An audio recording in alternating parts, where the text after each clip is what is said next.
napakain ko na lahat ng mga manok natin. Tulad yun ang sabi ko, hindi ko mabidyohan kasi napakalas ng ulan. Ayan, lumabayo na naman yung ulan, oh.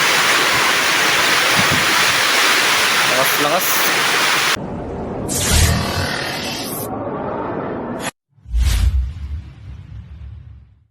What's up mga ka-alien? Good afternoon at ngayong araw gusto kong ipakita sa inyo itong isa sa pinaka mahirap na kalaban kapag ka nagmamanok tayo, ah. Oh, dinig nyo ba? Dinig nyo ba? Ayan, so ipapakita ko sa inyo yung isa sa pinaka mahirap na kalaban kapag ka nagmamanok tayo. Ay ang tag-ulan. So alam nyo naman kapag tiyempo ng tag-ulan is napakaraming mga sakit na pwedeng dumapo sa ating mga manok. And for example yung sipon at kung ano pa man. Basta number 1 na yung sipon. At ang binabantayan din natin dito, bali nandito tayo ngayon sa taas ng bahay namin. Kasi ang lamig-lamig dun sa baba. Kapag katumas yung tubig, mapipilitan natin kunin yung mga manok natin na hahanap tayo ng paglalagyan sa kanila. Kasi kanina pang umaga to, tuloy-tuloy. Ngayon, anong oras na? Alas 4.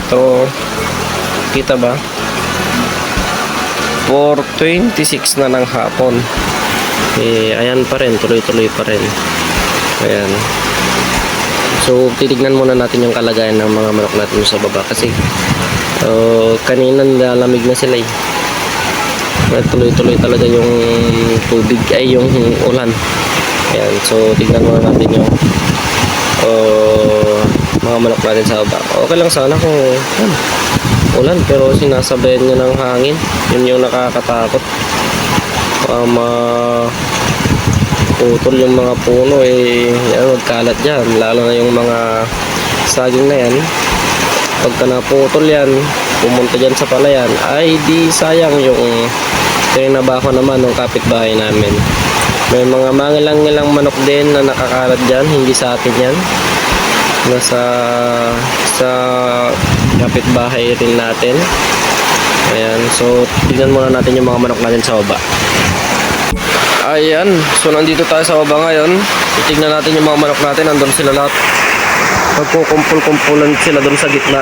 Nakakaawa naman. Kasi lalamigin yan. Ganyan kasi yung kulungan natin. Ganon din dun sa mga nandun sa loob.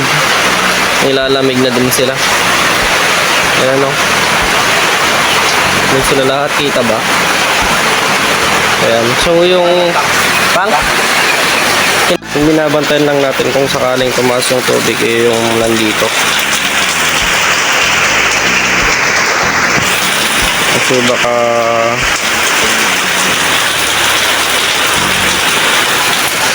malunod.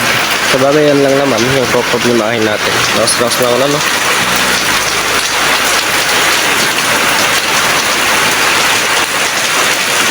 Okay. So doon naman sa roasted island chicken natin, pupuntahan ko sana kaya mababasa tayo. Wala siyang problema. Kasi nasa kulungan siya ng nakalapati dati. Secured naman yan. Hindi naman nababasa dun sa loob. Ayan. Yung mga native chicken lang natin.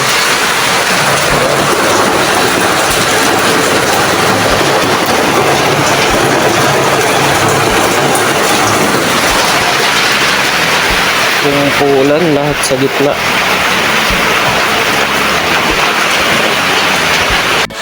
So ayan, bali magpapakain muna tayo ng ating mga manok. At kung dati binabasa natin yung pinapakain natin, ngayon hindi natin babasahin kasi sobrang lakas nga ng ulan. Yung pig, kapag ka napunta doon sa kanila at basa pa, siguradong dadali lang ng tubig. Kaya ganyan lang muna, bubuuin natin.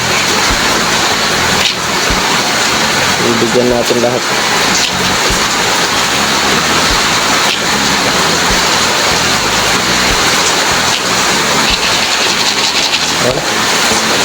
So siguro hindi ko mabibigyo to kasi nga hindi naman waterproof yung cellphone natin. Skip muna natin to. Hindi nyo makikita. So papakainin ko muna yung mga manok, mga kailin. Mamaya ulit.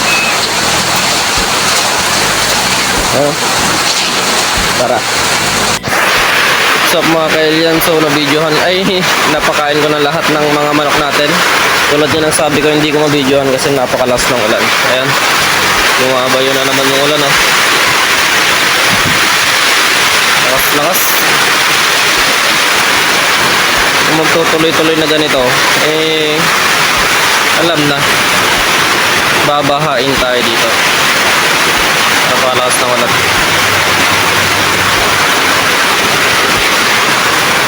Hindi nakakain ng mabuti yung mga manok natin doon. Ayan.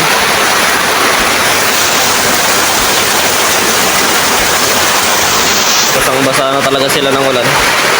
So hanggang dito na lang muna mga kailian. Maraming salamat sa panonood. At have a nice day. Bye.